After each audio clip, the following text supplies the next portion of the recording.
to Access Sportsnet Dodgers, brought to you by Audi. John Hartung, Jerry Hairston Jr., Nomar Garciaparra on a really chilly night here at Dodger Stadium. The fans, they don't mind one bit because the Dodgers stay red hot. We want to have a huge thank you to Alex Torres, the Dodgers Senior Director of Clubhouse Operations, for keeping us warm tonight on a cold night with these. But really the story of the night for the Dodgers, Jerry, it has to be Dustin May. First game in 685 days, was fantastic for 5 innings, allows just 1 hit, had 6 strikeouts. And Mookie Betts, against his former teammate with that Red Sox team that won the World Series here, he homered off of Chris Sale tonight to give the Dodgers the lead for good. I'll tell you what, Chris Sale was absolutely dealing. Really, the first 2 times through the lineup, dealing, had really unhittable stuff. Great fastball command, outstanding changeup to go on the slider. Mookie Betts found a way, got a pitch up in the zone, drove it out of the ballpark to put us ahead for good.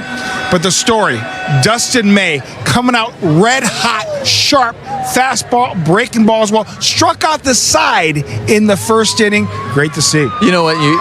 Up until that 6th inning, when the Dodgers finally scored with that Mookie Betts home run, if you looked at the line 2 through 5, Dustin May was matching the Cy Young pitch for pitch. I mean, it was really even. Dustin May was absolutely outstanding. You see that first batter that he ends up striking out, you can just see the emotion on him, just like the relief, like, I'm here, and then just settling in and did not stop from there. He had stuff working, and boy, was he just attacking hitters, and he looked great. And like you said, Jerry, I mean, are you kidding me? His first game in 685 days, he punches out the side in the first inning. And here's the thing, he had command of all his pitches right away. There's his family right there, his wife as well. Look at that running fastball at 97 miles an hour. Here, freezing. Dirty.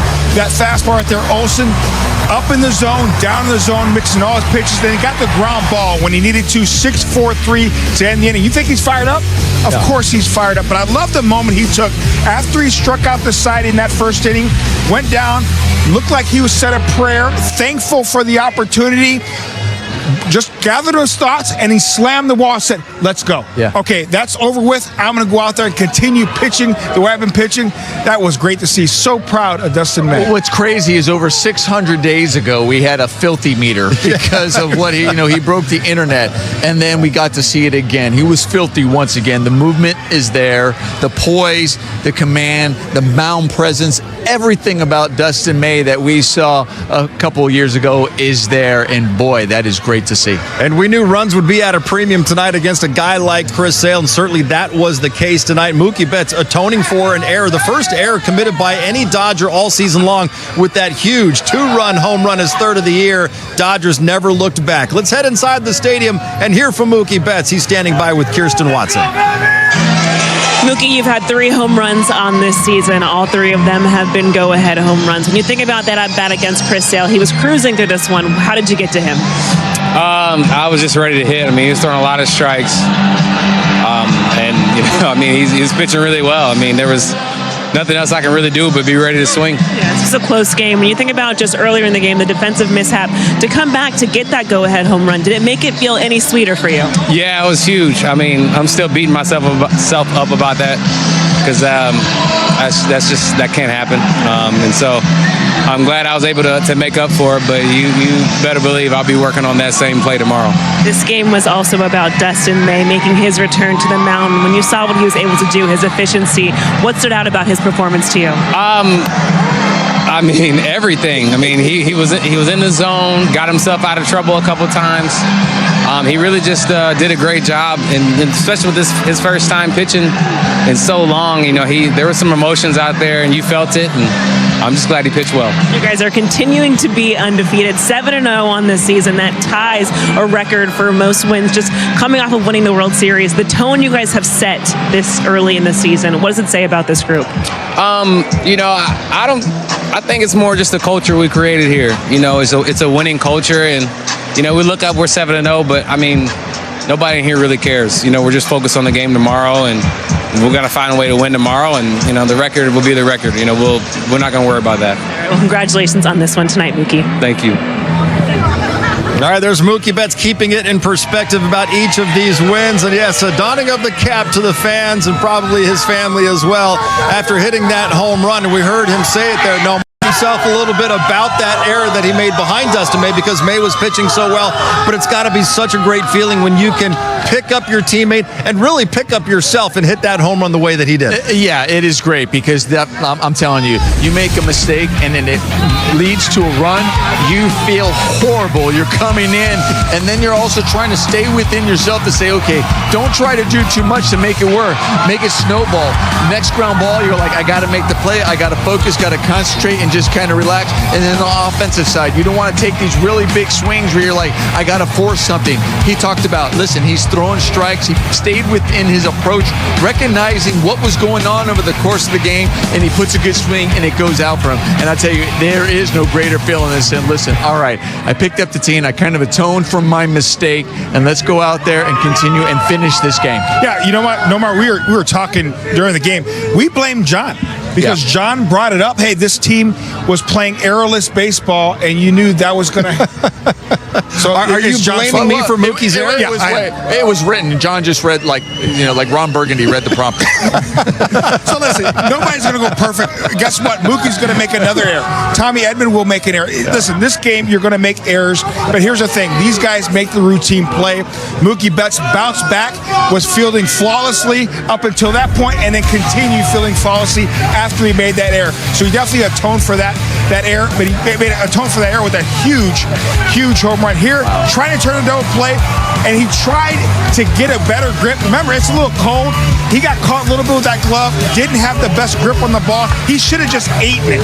And sometimes he's going to learn that. As a shortstop middle infielder, if you don't have that good of a grip, just hold it. You don't have to turn that double play. He tried to find that grip, never found it, and he threw it away. Yeah, I wonder if as he was going and realized the guy was already there, and then he was trying to hold up, and then you're like, oh, I can't hold on to the ball. It happens. Listen, errors are part of the game. You're going to make mistakes. You're going to continue making mistakes. Obviously, you go out there, you work on them, you have confidence when you go back out there. But at the same time, it is a great feeling when you are as great as a player as Mookie Betts, when you find other ways to pick up your team, even more so than after that mistake. And how about Dustin May? After that error, okay, they get a run. Okay, that's it. Yeah. That's all they get. And Dustin May picked up Mookie Betts right there. And that's another thing. Pitchers picking up position players. When they make an error, okay, that's a run, but that's all they get. Dustin May shut them down in the bullpen. After that, shut them down. That's a great point. And Dustin May, thank you for picking me up, and also Mookie for picking me up, because Jerry's putting this on me, apparently, for mentioning it on the pregame show. So put this on me, Ricky Bobby. All right, let's hear from Dustin May after a great comeback start tonight for the Dodgers. 0 earned runs over 5 innings. He's standing by talking with the media. Dustin, I know that this was a special day. You had been, I have to imagine, kind of counting down for this day to come. Just how did it feel to go out, walk up music, be on that mound, and just be pitching back in a big league game? Well, to start off, they started with the wrong walkout song, so that kind of pissed me off to start the game. But it's okay. It ended up being a good start, so can't complain about it. But there was definitely a lot of emotions that got let out after the first hitter in the first inning. Definitely, like I said, after my first outing in spring training, it was a huge weight lifted off my shoulders. It was just super, super great to be back out there. Just seeing how your stuff played, though, just how rewarding was it to see all the hard work that you have been doing to make sure you're in a good spot and to see it really playing out? I mean, it means the world. Knowing that my stuff still plays, I mean, I thought I could strike a lot of guys out of my bullpens that I've been throwing, because I've thrown a lot of them. But it was good to see actually get big league hitters out in a big league game. What can you say about the team, the effort they did towards the end? Mookie with that big. Yeah, I mean, it was huge. I mean, we're never out of it. I mean, especially with the hitters that we got. I mean, we can go score 10 runs in 1 inning. I mean, we're a very, very talented team. What song should they have been playing? We're going to have to wait for the next one, I guess. How fun was it? It looked like it was just fun out there for you. How would you describe that? Yeah, I mean, even if it would have went bad, I mean, I still would have been having a good time just being back on the big league mound. I mean, it literally meant the world to me just to be back out on the mound, because about 8 months ago, I didn't know if I would be. Did you hear the fans welcoming you back? And that was felt great. Felt really good. How at different points, like the recovery process, like did this just kind of feel like really far away? The idea of being back in a big league game and kind of getting past everything that you did go through over the last kind of 2 years, and what did that just kind of feel like when she did get back out there, knowing everything that went into getting back on the mound? I mean, it didn't really feel like super long because, I mean, I was so close before my esophagus. I was less than a month away from being back at that time. So, I mean, I felt like I was really close. And then after the esophagus thing happened, it was just like total reset. Like, there's nothing even I can do at the moment. So, like, playing baseball was at the very back of my mind at the moment. I was just trying to get healthy, get home, and be able to see the